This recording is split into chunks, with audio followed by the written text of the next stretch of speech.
আজকে তোমাদের অর্গাননে পড়াবো, যদিও পর পর পর পর এই সূত্র তিনটে পড়াবো আজকে। 58, 59 আর 60।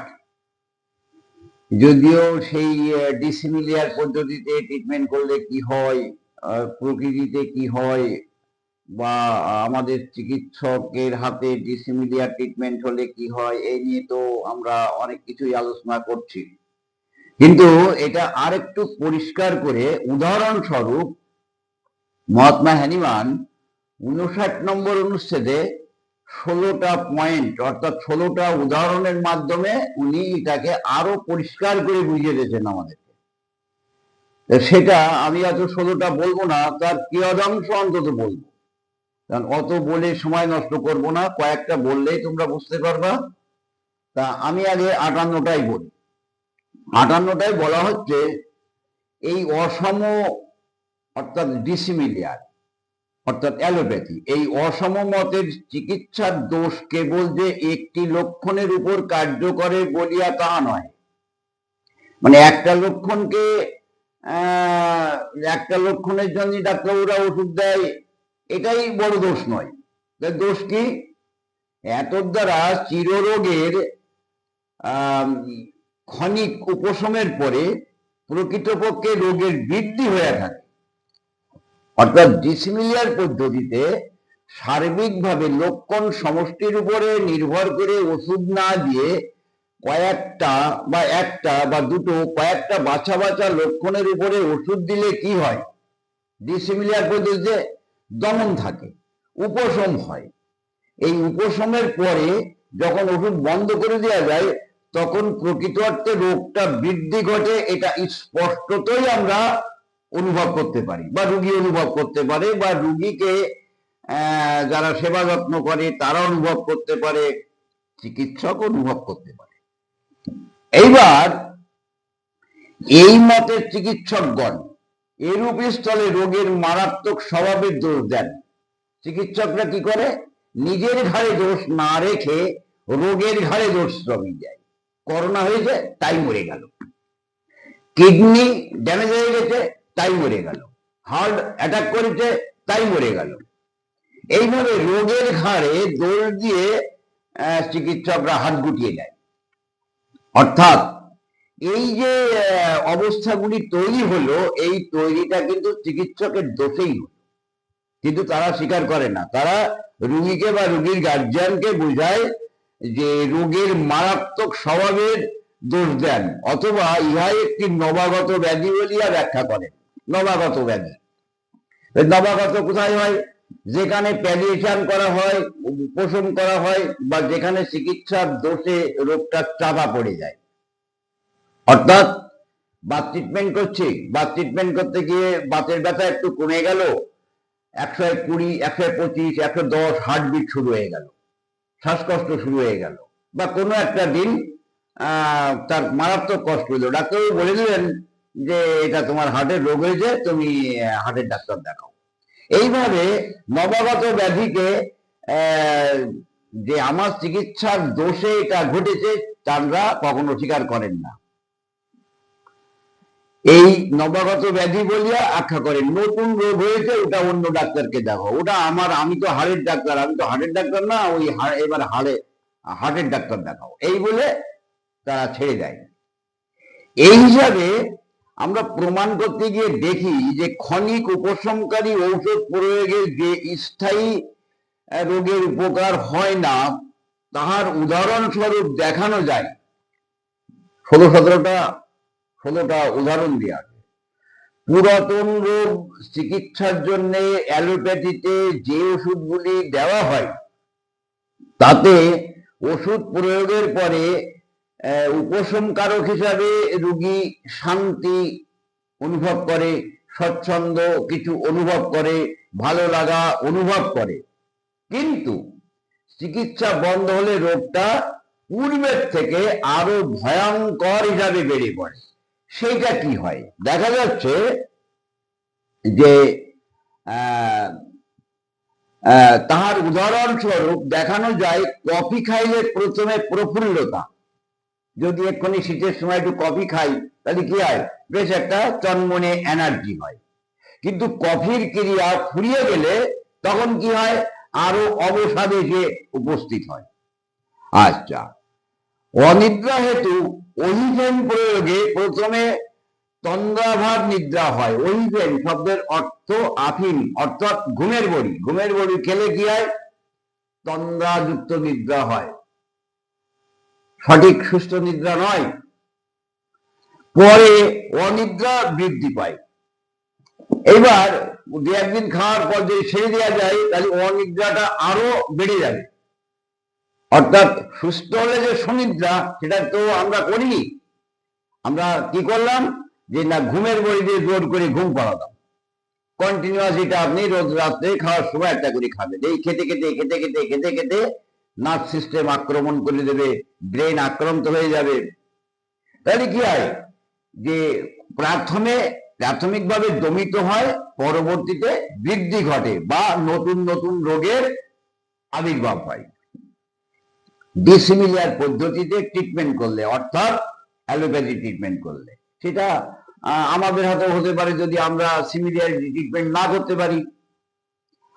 তারপরে দেখা যাচ্ছে ক্যান্থারাইটিস প্রথমে মূত্র নিঃসরণে সহায়তা করে। ক্যান্থারাইটিস খাওয়ালে মূত্র নিঃসরণ করতে সাহায্য করে ক্রুড মাত্রায়। কিন্তু আমি বলছি ক্যান্থাইরিস না, ক্যান্থারিস 6 বা 30 কথা বলিনি, ক্যান্থারাইটিস যদি ক্রুড ফর্মে খাওয়ানো যায় তাহলে মূত্র নিঃসরণে সাহায্য করে, পরে মূত্রাশয়ের পক্ষাঘাত আনিয়া উপস্থিত করে।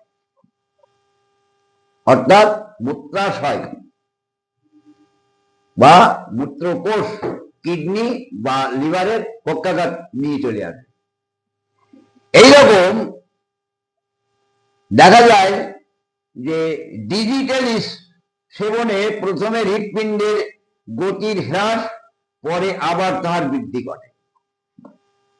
যেমন আমি বললাম, বাতরোগ ট্রিটমেন্ট করতে গিয়ে ব্যাটার বড়ি খেতে খেতে হার্টবিট এখন 120। ডিসিমিলিয়ার পদ্ধতিতে ডিজিটালিস ব্যবহার করলে হার্টবিটটা কমে আসবে আবার, কিন্তু যেই ছেড়ে দেওয়া হবে আবার বৃদ্ধি হবে। এই করতে করতে করতে করতে হার্ট অ্যাটাক করে মারা যাবে। এবার রোগটা হার্টের রোগ তো, তাই মারা গেছে।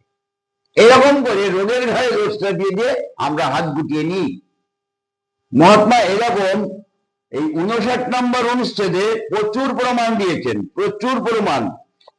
তার একটা দুটো প্রমাণ আমি বললাম, আমি আরো কয়েকটা বলছি। দেখো,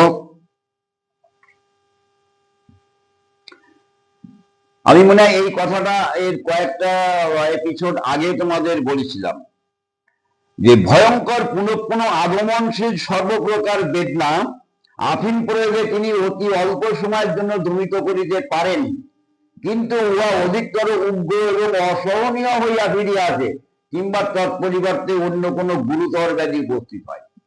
আমরা এটা প্রতিনিয়তই কিন্তু ফলো আপ করছি।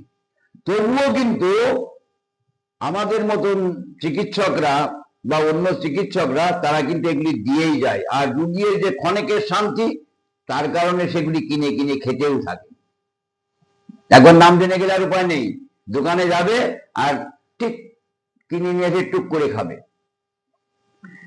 আচ্ছা, বলা হচ্ছে বহুদিন স্থায়ী রাত্রিকালের কাশির জন্য সাধারণ চিকিৎসক আফিম ব্যতীত আর কোনো সুব্যবস্থা জানেন না। ফেন্সিডল, নানান জাতীয় কাশির সিরাপ, ইহা প্রাথমিক ক্রিয়াভাবে সর্বপ্রকার প্রদাহ দমন করে বলিয়া হয়তো প্রথম রাত্রিতে কাশি বন্ধ লাগে, কিন্তু পরের রাত্রি হইতে কাশি ভয়ানক বাড়িয়া ওঠে এবং পুনঃ পুনঃ অধিক মাত্রায় আফিম ব্যবহার করার জন্য ক্রমশ জ্বর এবং নৈশ ঘর্ম আসিয়া রোগের সহিত মিলিত হয়। অর্থাৎ রোগীটা আস্তে আস্তে টিউবারকুলোসিসের দিকে চলে যাবে। এইভাবে আমাদের এখানে তোমরা পড়ে নিবা প্রায় 16টা উদাহরণ দেওয়া আছে। এই 16টা উদাহরণ অ্যান্টিপ্যাথি ট্রিটমেন্ট করলে, অপোজিট কিওর অপোজিট, এই থিওরিতে ট্রিটমেন্ট করলে কি হয়, অর্থাৎ রোগ যে আরোগ্য হয় না, কি হয়, রোগ ক্ষণিকে দমিত হয়, পরবর্তীতে আরো নতুন করে আক্রমণ হয়, প্রবল শক্তি নিয়ে আক্রমণ করে। আর এইভাবে চলতে চলতে নতুন নতুন রোগের সূচনা শুরু হয়। এইবার এই যে প্রথমে ঘুমের বড়ি খেলে ঘুম আসে, পরে অনিদ্রা হয়, এই যে ব্যাপারগুলি, এই ক্রিয়া এবং প্রতিক্রিয়া আমরা পরবর্তীতে পাবো। পরবর্তী হয়তো দু একটা সূত্রের মধ্যেই হয়তো পেয়ে যাব যে ওষুধের ক্রিয়া কোনটা আর প্রতিক্রিয়া কোনটা। এই নিয়ে একটা সুন্দর ব্যাখ্যা আছে। নানান ধরনের লোকে বলে না সাইড এফেক্ট। এই সাইড এফেক্ট ভাষাটা কিন্তু সঠিক পরিষ্কার ভাষা নয়। একটা হচ্ছে ক্রিয়া আর একটা হচ্ছে প্রতিক্রিয়া।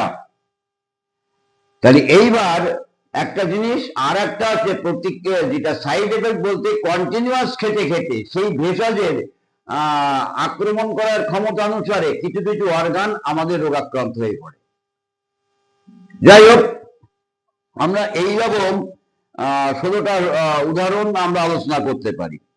60 নম্বরে আমরা এটা 59 বললাম, এবার 60 নম্বরে বলবো ক্ষণিক উপশমকারী ঔষধের পুনঃ পুনঃ মাত্রা বৃদ্ধি করিয়া প্রয়োগে চিররোগ কখনোই আরোগ্য হয় না, বরং রোগকে অসাধ্য করিয়া দেয় বা জীবনকে বিপন্ন করে।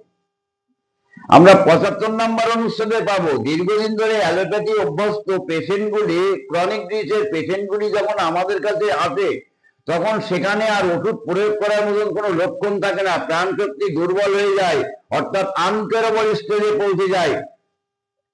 তাহলে এখানে কি বলা হচ্ছে না, এখানে বলা হচ্ছে ক্ষণিক উপশমকারী ঔষধের পুনঃ ব্যবহার, এবং পুনঃ ব্যবহারে আবার রোগ বৃদ্ধি হয়, তখন মাত্রা আরো বৃদ্ধি করা হয়। আগে একটা ঘুমের বড়ি খেলে ঘুম আসতো, এখন আগে 5 mg খেলে ঘুম আসতো, এখন 10 mg। আগে 10 mg তে ঘুম আসতো, এখন 15 mg। এই করে করে তার মাত্রা বৃদ্ধি করতে করতে করতে করতে কি হয় না, চিররোগ কখনোই আরোগ্য হয় না, বরং রোগকে অসাধ্য করিয়া দেয়। অসাধ্য অর্থাৎ মানবের চিকিৎসার হাতের মধ্যে আর থাকে না, বা জীবনকে বিপন্ন করে, অর্থাৎ ধ্বংস হয়ে যায়। এইবার যারা বোঝে না, যারা জানে না, তারা চিন্তা করে আমার দাদার জন্য, আমার বাবার জন্য, আমার আত্মীয়র জন্য কত টাকা খরচ করলাম, কত জায়গা দেখালাম। আমরা চেন্নাই গেলাম, ব্যাঙ্গালোর গেলাম, দিল্লি গেলাম, কলকাতায় গেলাম, কত জায়গায় কত বড় বড় ডাক্তার দেখালাম, 1000 টাকা ফি, 1500 টাকা ফি, 2000 টাকা ফি, কত রকমের মেশিনের মধ্যে দিয়ে পরীক্ষা করা হলো না কিছু। কিন্তু কেন যে হলো না, এই কেন হলো নাটা তারা জানতেও চায় না, বুঝতেও চায় না। বাদ দাও, ছাড়ো পাবলিকের কথা। তাহলে ঘটনা হচ্ছে আমরা চিকিৎসক, আমরা রুগীর হিতাকাঙ্ক্ষী, রুগীর মঙ্গল কি করে হবে সেটা আমরা চাই। তাহলে আমরা যদি সত্যি এইটা মনে প্রাণে জেনে থাকি আর বুঝে থাকি, তাহলে আমাদের কিন্তু উচিত রুগীকে কখনোই এই রকম উপশম করে রোগের বৃদ্ধি ঘটানো বা নতুন নতুন রোগকে ডেকে আনা বা রুগীকে ক্রমান্বয়ে মরণের দিকে পাঠিয়ে দেওয়া একজন চিকিৎসকের কাজ নয়। দেখো, একটা মানুষকে ছুরি মারলে কি হয়? আমি একটা আসামি, মার্ডার কেসের আসামি। তাহলে আমার মানে অজ্ঞাতে, বা অজ্ঞাতে বলবো না, আমরা সবাই জানি আমাদের এই অর্থ লোভে যখন রুগীদেরকে এইভাবে ওষুধ দিয়ে দিয়ে তাকে শেষ করে ফেলে দিই, এটাও কি মার্ডার নয়? এটাও কি অন্যায় নয়? এটাও কি পাপ নয়? হয়তো আমাদের সমাজে প্রমাণিত হয় না। কারণ ডাক্তাররা এমন একটা জায়গায় পৌঁছে গেছে, গভর্নমেন্ট তাদের এমন একটা পাওয়ার দিয়ে দিয়েছে যে ডাক্তারবাবু লিখে দিয়েছে হার্ট অ্যাটাক করে মরে গেছে, ওই পর্যন্তই যথেষ্ট। কিন্তু কেন হার্ট অ্যাটাক করে মরলো তার আর বিচার হয় না, কিন্তু বিবেক কখনো ক্ষমা করে না। তাই আমি বলছি যে লক্ষণ সমষ্টি অনুসারে সাদৃশ বিধানে একটা মাত্র ওষুধ নির্বাচন করে রুগীকে প্রয়োগ করলে মধুর মতন, মন্ত্রের মতন রোগগুলি তার আস্তে আস্তে আস্তে আস্তে ক্রনিক ডিজিজটা আরোগ্য হবে। এই উপশমকারক চিকিৎসা সঠিক নয়, তার কারণ ডিসিমিলিয়ার পদ্ধতিতে রোগীর রোগ কখনো আরোগ্য হয় না, অর্থাৎ স্থায়ীভাবে রোগের দূরীকরণ হয় না। এটা তোমরা নিশ্চয়ই জানো। তোমরা সমাজে দেখতে পাবা যে কোনো রোগ, সে নার্ভের রোগী হলো বলো, আর বাতের রুগী বলো, থাইরয়েডের রুগী বলো, সুগারের রুগী বলো, হাই প্রেশারের রুগী বলো, আর যে রুগী বলো না কেন, সেই গ্যাস অম্বলের রুগী বলো না কেন, রোজ ঘুম থেকে উঠে একটা গ্যাসের ট্যাবলেট না খেলে ওই গ্যাস বলতে থাকলো। কারণ ওখানেও কিন্তু ওই প্যালিয়েটিভ হয়, উপশম হয়, আরোগ্য হয় না। তাহলে আমাদের উচিত হচ্ছে রুগীকে রোগ থেকে মুক্তি দেওয়া, আরোগ্য করা, কিওর করা, উপশম নয়। বোঝা গেল নিশ্চয়ই? থাক এই পর্যন্ত।